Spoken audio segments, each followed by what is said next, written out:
¿No lo aprendí? Hoy tengo la oportunidad de estar acá con ustedes y compartir lo que está escrito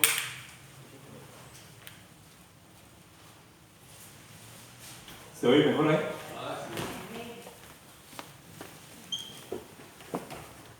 En Hechos, en el libro de los Hechos, capítulo 13. Y puse 13 así a secas porque es el capítulo completo, 52 versículos. Es bastante. Y hay mucha enseñanza que se puede obtener de ahí. Pero lamentablemente por el tiempo va a ser, traté de extractar lo mejor, lo más, el mensaje más adecuado para que pudiéramos entender qué es lo que trata de este capítulo en su totalidad. La enseñanza del día de hoy es una iglesia local llena y dirigida por el Espíritu Santo. Es el punto de donde surge todo esfuerzo misionero. El bosquejo de la lección es lo que debe de hacer una iglesia para captar la visión misionera. Eso está escrito en Hechos 13 del 1 al 12. Y la siguiente parte es lo que deben hacer los misioneros para tener éxito en su labor. Eso está escrito desde el 13 hasta el final del capítulo, que es el versículo 52.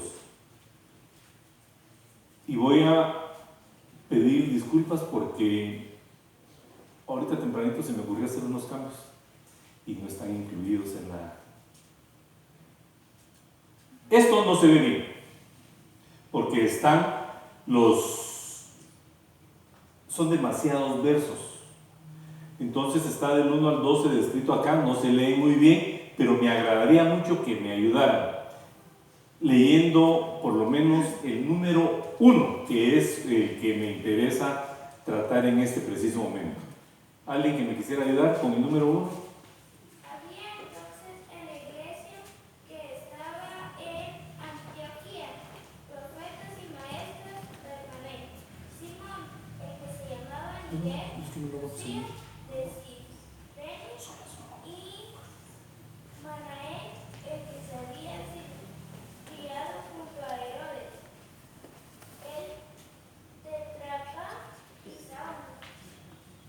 Perfecto, gracias, nena.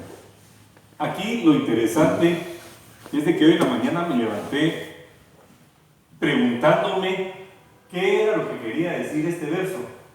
O sea, qué podía sacar o extractar de ese verso en específico, que es la introducción de Hechos. Y repitiendo acá, menciona a profetas y maestros. En algunas versiones dice profetas y doctores, pero menciona 4 nombres: Bernabé, Simón, el que se llamaba Níger, Lucio Siriano y Manaén, que había sido criado con Herodes, tetrarca y Saulo. Entonces yo me puse a platicar con una persona la mañana de hoy y le dije que qué era lo que significaba, qué podíamos sacar de ese versículo en específico, y me llamó la atención algo. Y es de que ya conocemos a Bernabé. Lo platiqué hace 2 veces que me tocó exponer, hablé específicamente de Bernabé, cuáles eran sus características, de dónde venía él, y que él fue a traer o invitó a Pablo para que lo acompañara en sus misiones. Está también Simón, el que le llamaba Níger. Entonces me llamó la atención y empecé a averiguar quién era él. ¿Alguien sabe quién es él? ¿Alguien tiene alguna idea que no sea pastor? Bueno, este joven que está acá, hay 2 versiones que encontré. Y es nada más y nada menos que el que ayudó a Cristo a llevar la cruz cuando él cayó. Y otra versión, es así como lo dijo usted ahorita, de Sirene. Pero hay otros documentos que encontré donde decían que era el hijo de él. No hay documento o una base sólida que lo diga. Sin embargo, ¿a qué quiero llegar yo como conclusión? Es de que me acordé, y se lo decía al pastor, de que me acordé de una promesa que hay en la Biblia. Si él resulta ser hijo de Simón. ¿Y cuál es esa gran promesa? A ver si ustedes me ayudan o me dan una pequeña luz. Cree en el Señor y tú y tu casa serán salvos. Se tiene entendido de que Simón se convirtió al Evangelio. Entonces, ahí se puede ver reflejada solo por el simple hecho de plasmar el nombre de él ahí, que se da cumplimiento a esa promesa. Y adicional a ello, está este señor Lucio de Cireneo, no encontré absolutamente nada de él, pero está el señor Manaén, que había sido criado con Herodes, el tetrarca y Saulo. Entonces me surgió otro pensamiento, y es bien sencillo, de que no importa con quién esté uno, con quién haya crecido uno, no importa en realidad cuál sea el ambiente que lo rodee, sea de los más negativos, una persona es capaz de cambiar siempre y cuando tome la decisión. Entonces, este individuo que está acá, que participó en la iglesia de Antioquía, fue capaz de cambiar pese a con quién se había criado él. ¿Me captan el mensaje? Por eso no está porque eso fue de hoy tempranito. No voy a leer todos los versículos, los vamos a ir explicando en forma hablada. Entonces dice: el Señor permitió la persecución de los creyentes después de la muerte de Esteban, y así se esparció la iglesia. Hubo un desplazamiento de personas en diferentes direcciones, hacia diferentes lugares, a diferentes distancias, y se estaba cumpliendo de que el Evangelio se estaba propagando. Muchas personas en diferentes lugares se concentraron en Antioquía, lugar donde por primera vez a los que buscaban a Cristo fueron llamados cristianos. Me recuerdo que una de las pláticas que tuve la oportunidad de dar acá, les decía dónde quedaba Antioquía, y estaba al norte de Jerusalén, aproximadamente a unos 450 o 500 kilómetros de distancia. Y cuando estaban las personas en Jerusalén, cuando se había dado todo lo que ya sabemos, había demasiada presión y se obligaron a desplazarse. Entonces, los creyentes se establecieron en diferentes lugares para establecer iglesias en otro país. Entonces me surgió la duda nuevamente.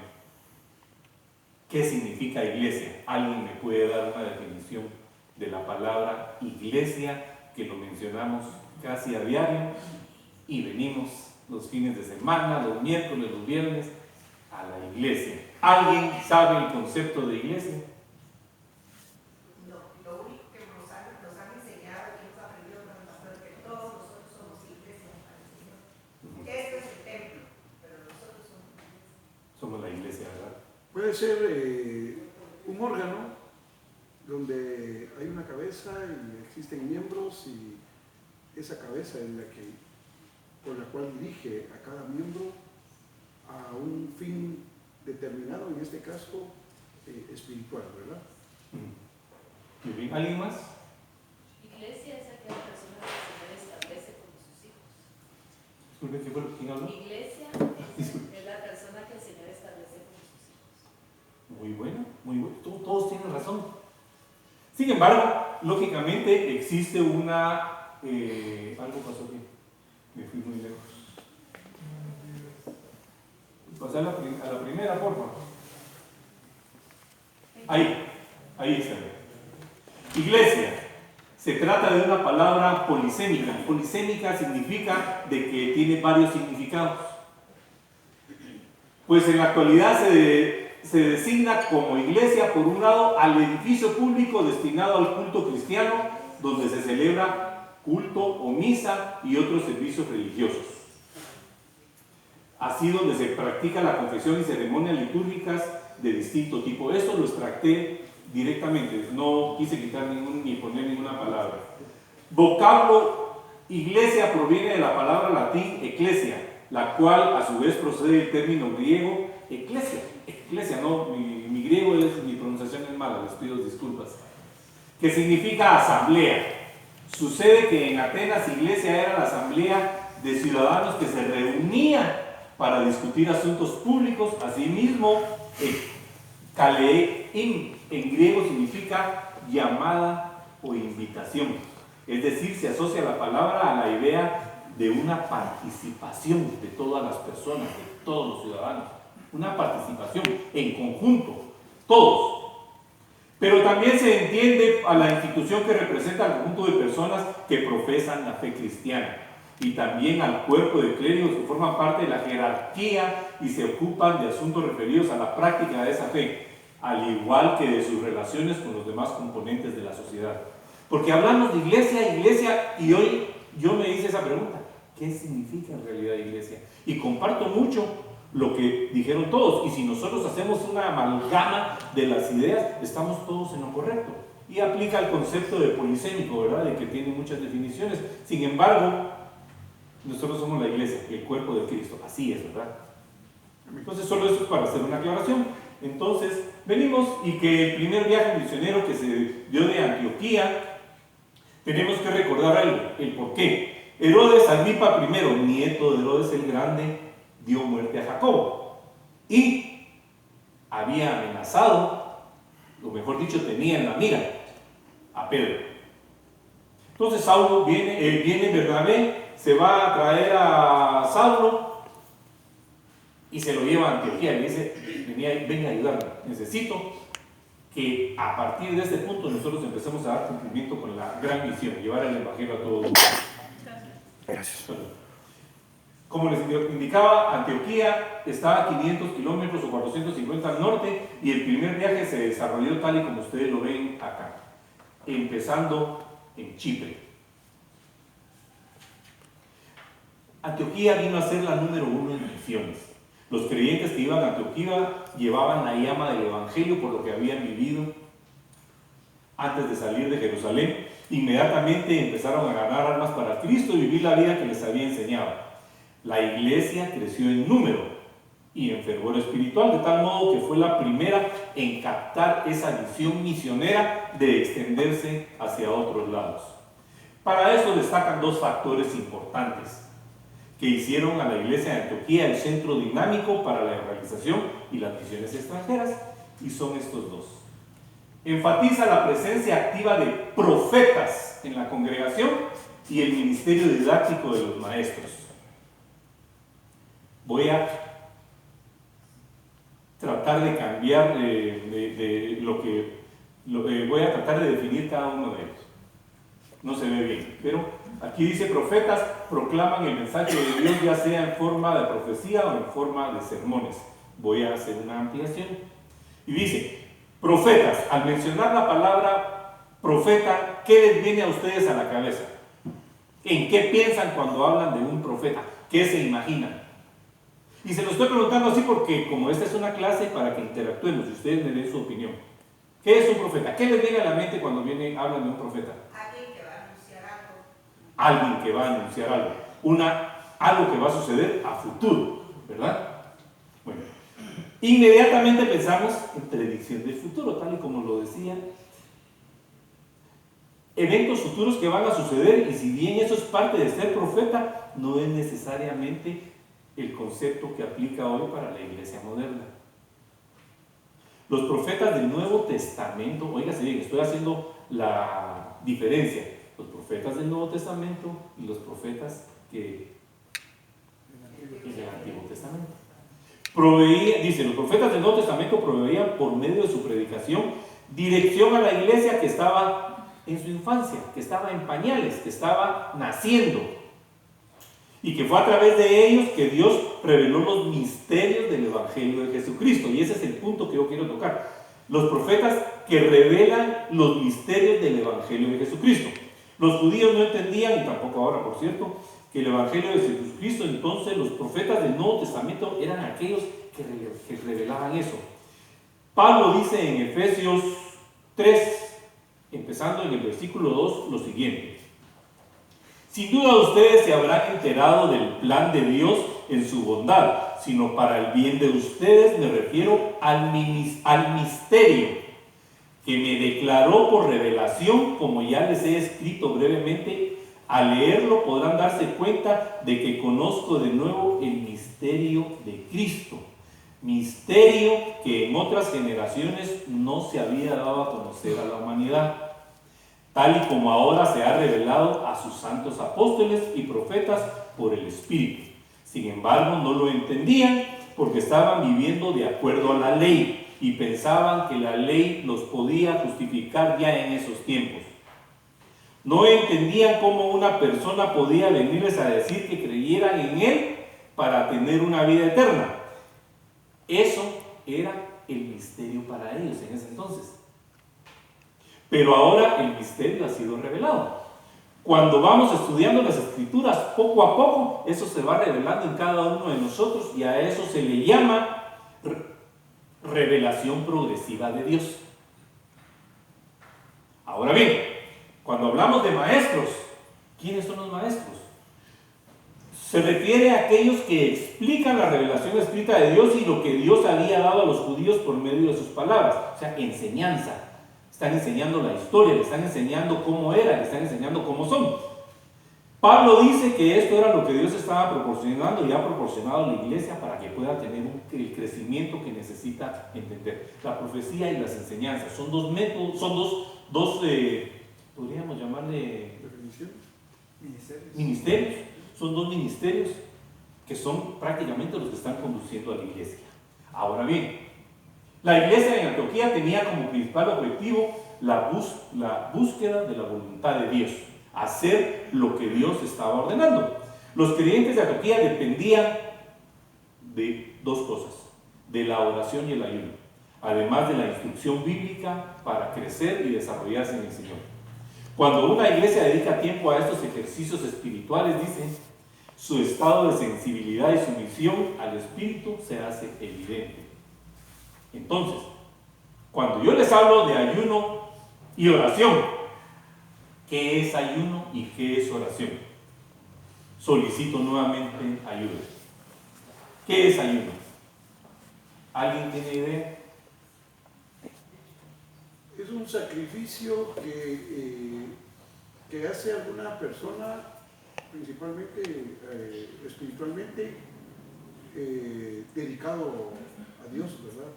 Un sacrificio, una promesa dedicada a Dios. ¿Alguien más? Es la abstinencia de alimentos y dedicación al Señor para ponerse en comunión con Él por un objetivo específico. Muy bien. Es privarse de los alimentos o algunos alimentos. En fin, son varias definiciones, entonces yo les voy a dar lo que encontré al respecto. La Biblia presenta el ayuno. Alguien dice que la Biblia no obliga al ayuno. No está obligado, no está escrito que se debe de ayunar. Sin embargo, la Biblia hace referencia a que el ayuno como que es algo bueno, beneficioso y conveniente. El libro de los Hechos registra el ayuno de creyentes antes de tomar decisiones importantes. El ayuno con frecuencia va ligado a la oración. El propósito del ayuno debe ser quitar los ojos de las cosas de este mundo y concentrarse en Dios. El ayuno es una manera de demostrar a Dios y a uno mismo lo serio que es la relación con Él. O sea, olvidarse de todo y ponerle atención a lo que se le debe poner atención. El ayuno ayuda a obtener una nueva perspectiva y una renovada confianza en Dios. Es abstenerse de alimentos para que no exista algo que nos entorpezca en nuestra comunión directa.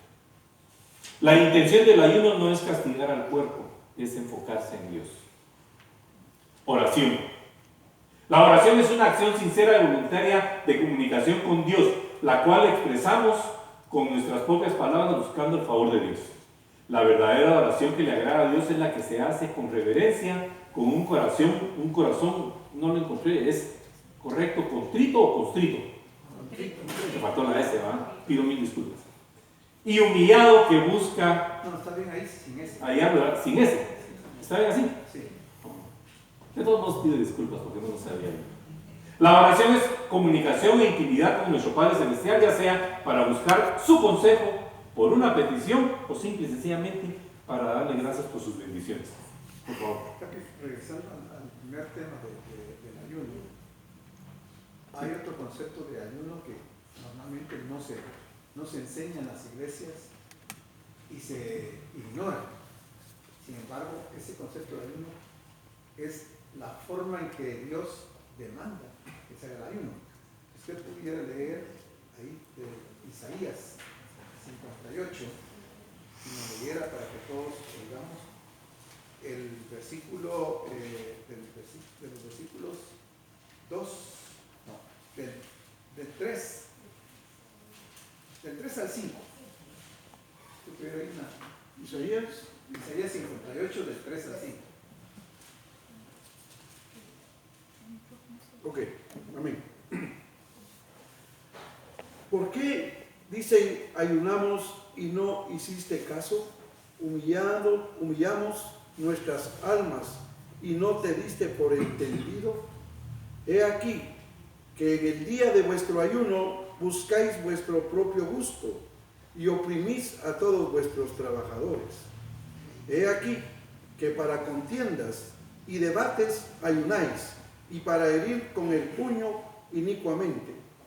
No ayunéis como hoy, para que vuestra voz sea oída en lo alto. Es tal el ayuno que yo escogí, que de día aflija el hombre su alma, que incline su cabeza como junco y haga cama de silicio y de ceniza. ¿Llamaréis esto ayuno y día agradable a Jehová? El 6. ¿No es más bien el ayuno que yo escogí desatar las ligaduras de impiedad, soltar las cargas de opresión y dejar ir libres a los quebrantados y que rompáis todo yugo? ¿El 7? Sí. Terminamos en el 7. No es que partas tu pan con el hambriento y a los pobres errantes albergues en casa, que cuando veas al desnudo lo cubras y no te escondas de tu hermano. Pues ese es el concepto de Dios de ayuno. Otro concepto, porque está lo que está puesto ahí, pero ese es el verdadero concepto como Dios demanda el ayuno. Muy bien, le agradezco mucho, ¿verdad? Esto complementa y enriquece lo que estoy tratando de exponer.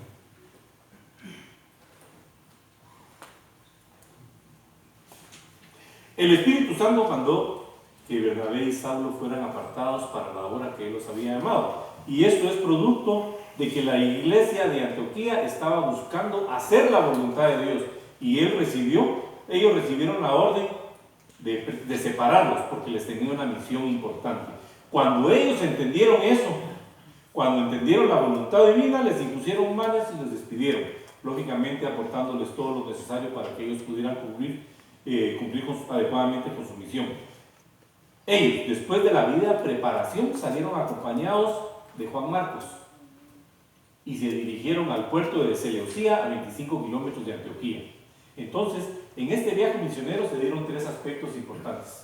Aquí les impusieron manos, ahí está. Se evidencian 3 aspectos importantes, que es la actividad misionera en toda una región, que es básicamente lo que quiere decir es de que se está transportando el mensaje a otros países y que ellos tuvieron la oportunidad de abarcar todo Chipre y que Chipre fue el primer lugar que buscó, se supone, porque Bernabé era su tierra natal, y que la victoria del Espíritu Santo contra Satanás se evidencia en este estudio como la conversión de un gobernante a una nueva criatura. Voy a hacer énfasis en ello cuando toque el punto. Acá. Como Bernabé era de Chipre, pues lógicamente ese es el puerto que hoy por hoy es el puerto más importante en Chipre, Salamina, y ellos se desplazaron en un lugar que tiene aproximadamente 200 metros de largo por 60 de ancho. Y esa es la área donde ellos estaban. Como dije, Bernabé era líder del equipo, y eso es muy importante que se lo graben. Era lógico pensar que escoger a Chipre como primera estación ministerial. La población que ahí estaba conformada grandemente por judíos que habían migrado y que tenían conocimiento del Evangelio, pero no eran su totalidad.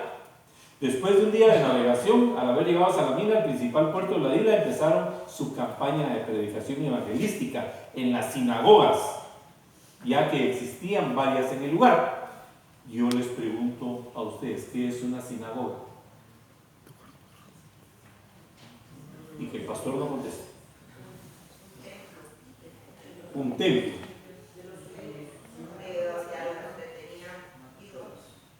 Pero era un lugar donde se reunían exclusivamente judíos. Vamos bien por ese camino.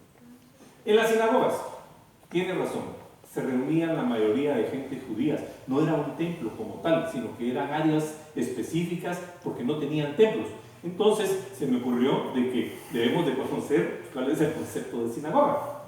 Sinagoga es un vocablo griego que puede traducirse como congregar. Llegó a la lengua latina como sinagoga y al español como sinagoga, en igual forma, solo que diferente escrito con una vérgula o virgulía. Entonces nos estamos refiriendo al verbo sinagei, que puede traducirse como congregar o reunir, y que es fruto de la suma de dos componentes, que es sin, que es sinónimo de junto, y agei, que significa conducir. Entonces se imagina que alguien que congrega a la gente y conduce una plática o los orienta en una dirección, o que se pueden reunir a estudiar, que era lo que en realidad hacían, estudiar la palabra de Dios. Entonces, en Chipre había un gobernante que se le llamaba procónsul. Y el procónsul simple y sencillamente es una magistratura romana surgida para la administración de la provincia, por delegación del cónsul. Durante la República Romana era la máxima magistratura del Estado, igualado en poder y cargo de cónsul, pero con diferencias significativas. Tanto el cónsul como el procónsul, sus jefes eran únicamente el Senado romano, nadie más. La isla, como les dije, tiene 200 metros de largo y 60 de ancho, y Saulo y Bernabé, acompañados con Juan Marcos, caminaron por todo ese sector, llegando a la ciudad de Pafos. Y lo interesante cuando menciono la ciudad de Pafos era de que la obra misionera que ellos estaban realizando ya se había regado la voz en todo el sector. Entonces llegaron Bernabé y Saulo a la gran ciudad de Pafos, al occidente de la isla, donde residía un procónsul llamado Sergio Paulo, que era un escritor romano muy interesado en todo lo religioso, que deseaba escuchar el mensaje del evangelio que anunciaban los misioneros. Pero se encontraron con algo inesperado. Y lo inesperado era simple y sencillamente este individuo, bueno, lo que él representa, ¿verdad? No quiere decir que sea él. Bar Jesús, o Etimas, un mago de origen judío llamado Bar Jesús, literalmente significaba, o el significado de su nombre era hijo de Jesús. Él acompañaba al procónsul, estaba a su servicio como consejero, un mago que ya dije cuál era su nombre y qué significaba, pero que Pablo le dice que literalmente no es hijo del diablo, no es hijo de Dios, sino que es un hijo del diablo. Su misión prácticamente fue ser un estorbo para que el procónsul no pudiera recibir la palabra o el mensaje que llevaba Bernabé y Saulo. Este personaje en forma directa y agresiva se resistía a los siervos de Dios. Entonces, Saulo, cuyo nombre en griego es Pablo, lleno del Espíritu Santo, fijando sus ojos en él, le dijo directamente: oh, lleno de todo engaño y de toda maldad, hijo del diablo, enemigo de toda justicia, ¿no cesarás de trastornar los caminos rectos del Señor?, le pregunta a él.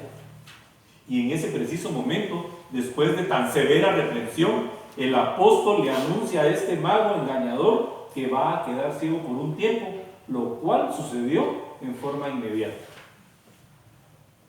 Aquí esta figura ejemplifica al mago quedándose ciego y a Pablo llamándole la atención.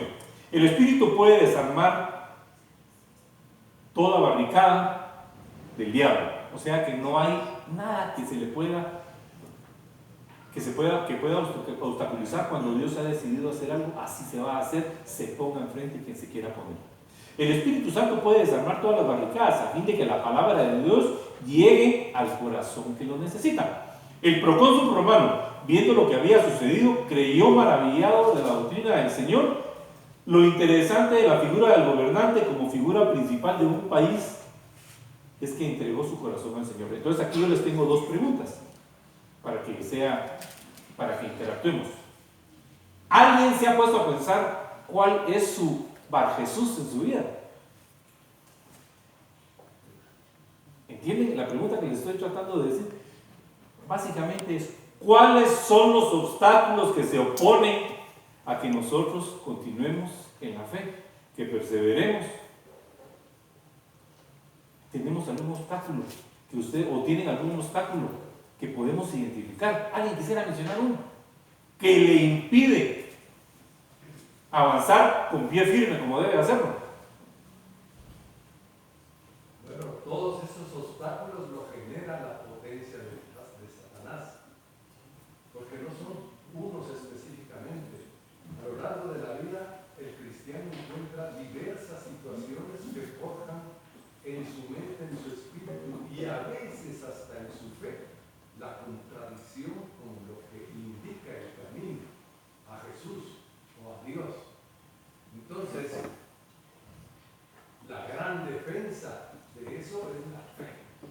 La fe es la que protege, la que sostiene, la que proyecta la certidumbre y la confianza en Jesús y en el Padre y en el Espíritu Santo.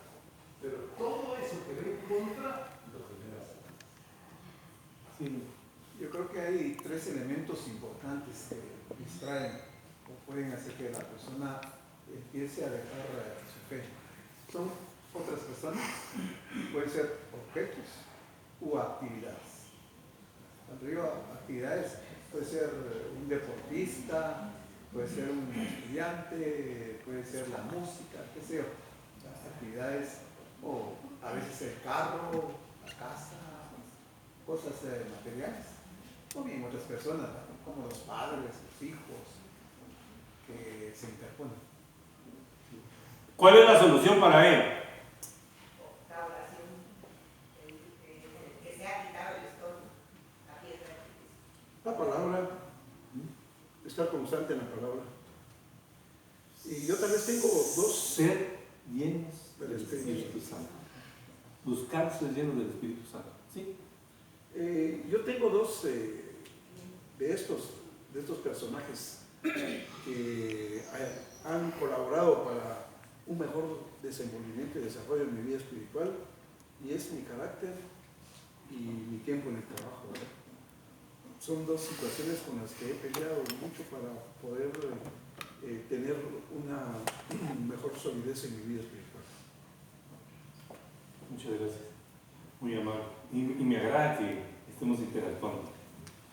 Y el otro punto es lo que les mencionaba acá, de que la figura principal de un país, si un líder se convierte, ¿qué es lo lógico pensar en él?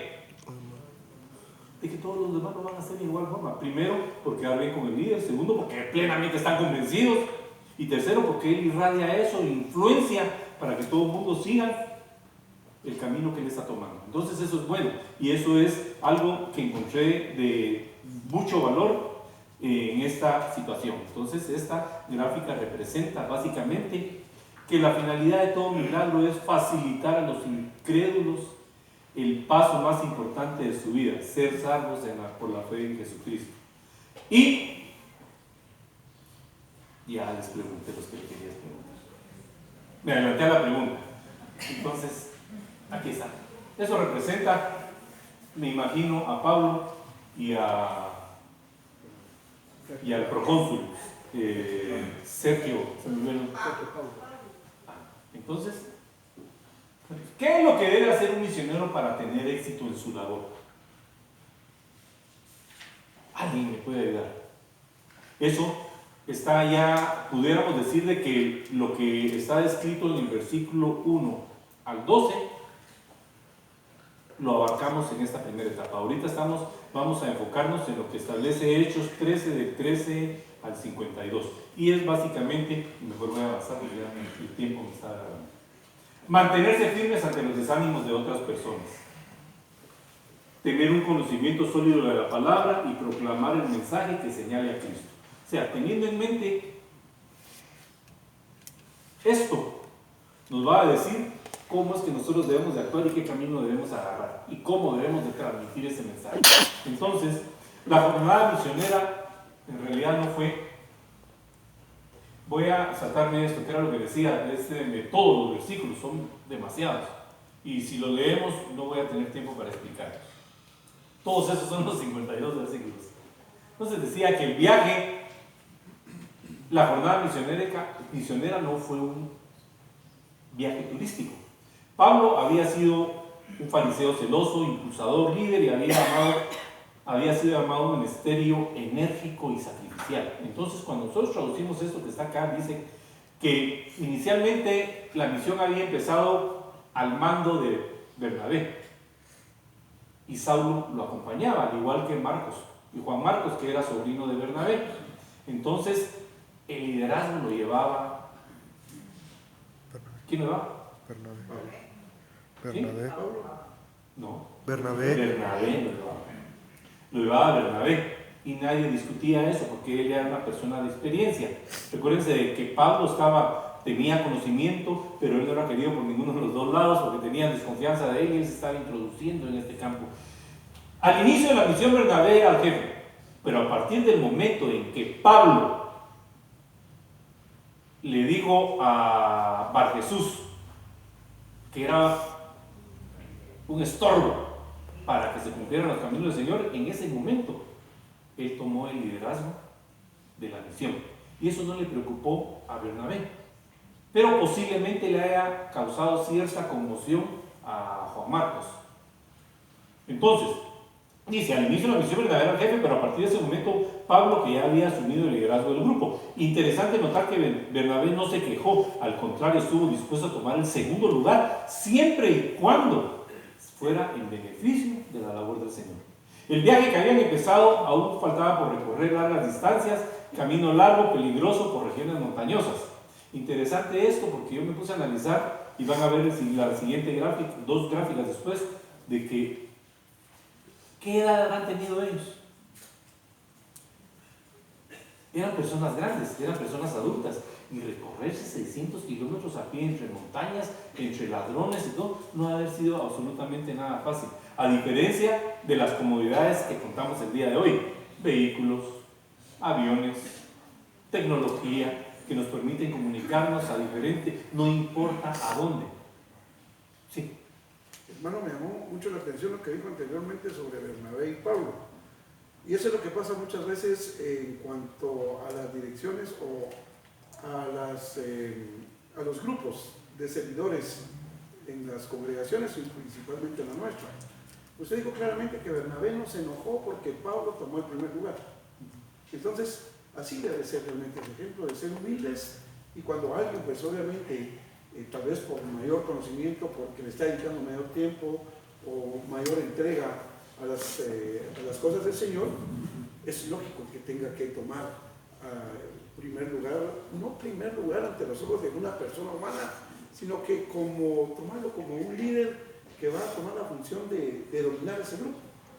Me parece, sin embargo, hay algo que es discutible y es lo que voy a decir a continuación.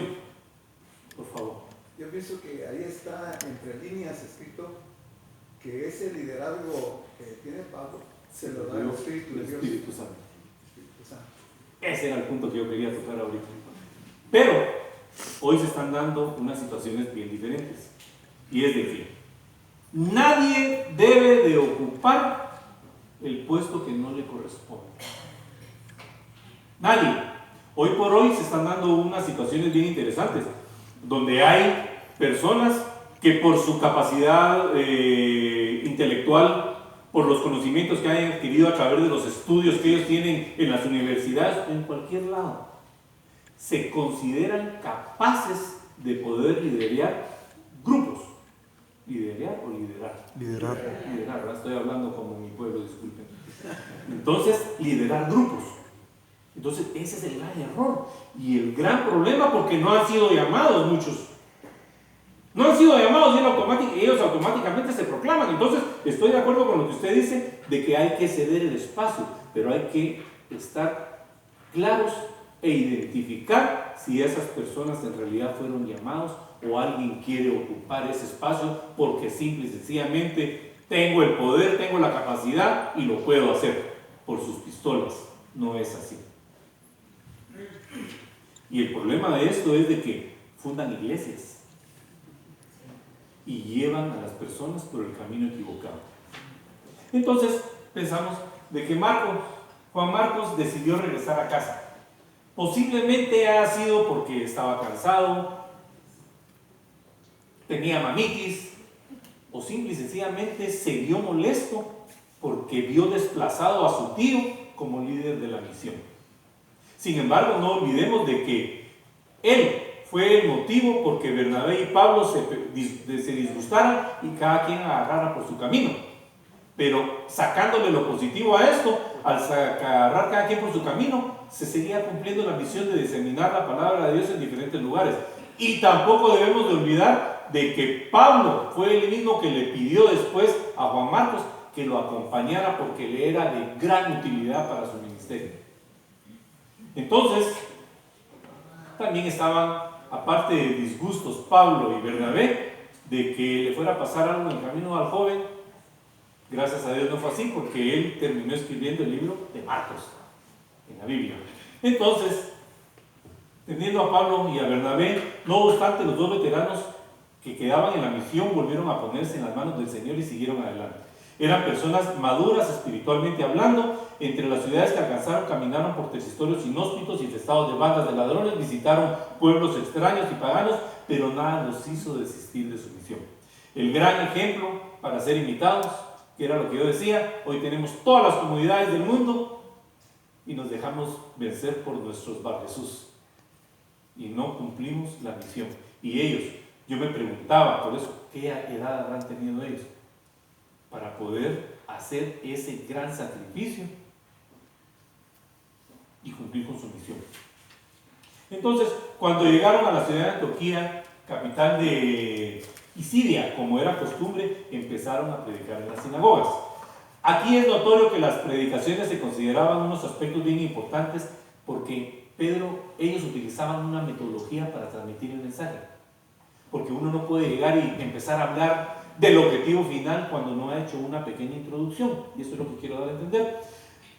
Sabía que se debe enseñar lo nuevo basándose en lo ya conocido. Está tomando como referencia, haciendo su introducción. Por eso, cuando los principales de la sinagoga le dieron la oportunidad de hablar a la concurrencia, empezaban hablando de las cosas que ellos ya sabían y que les gustaba escuchar porque era parte de su historia. Cosas como la salida de Israel, que tuvieron la salida de Israel de la esclavitud de Egipto, donde estuvieron vagando o caminando por 40 años. En el desierto, ¿por cuántos años? 40. 40 años. Donde ellos les recordó el triunfo de Israel sobre las 7 naciones cananeas y la posesión de la tierra prometida.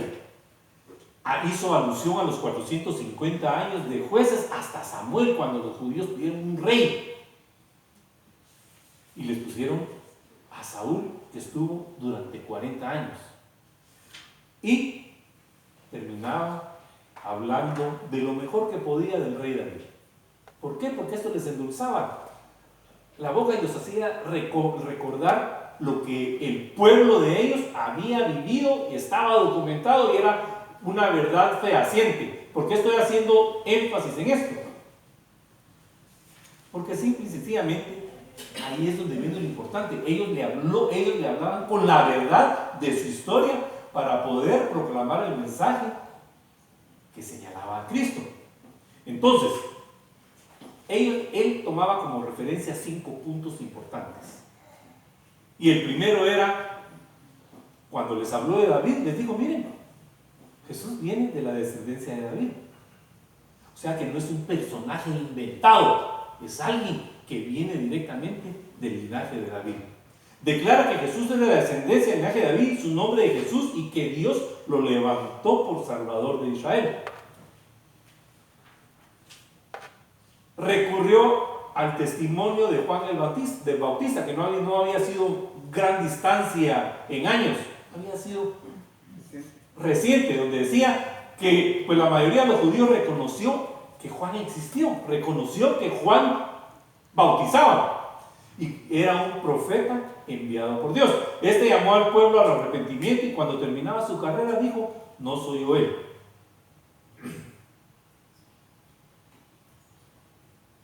Mas he aquí, viene tras de mí uno que no soy digno de desatar el calzado de sus pies. O sea, los estaba introduciendo, ya les había pintado la historia y los hechos recientes que habían sucedido. Les habló también de que Jesús fue crucificado en cumplimiento a las profecías. La parte esencial de todo sermón está basada en el acto redentor de la muerte de Jesucristo, predispuesta por el Padre desde la eternidad, revelada por los profetas y ejecutada por los judíos, que ellos no sabían siquiera lo que estaba sucediendo o lo que había sucedido. Entonces, enfatizó que Cristo resucitó en cumplimiento a muchas de las profecías del Antiguo Testamento. Hablar de la muerte de Jesús sin proclamar la gloria, la gloriosa resurrección, es como presentarlo como un mártir o como una víctima, sin ningún sentido. Una víctima e ignorancia de los judíos. El punto explosivo de todo sermón evangelístico incluye la muerte.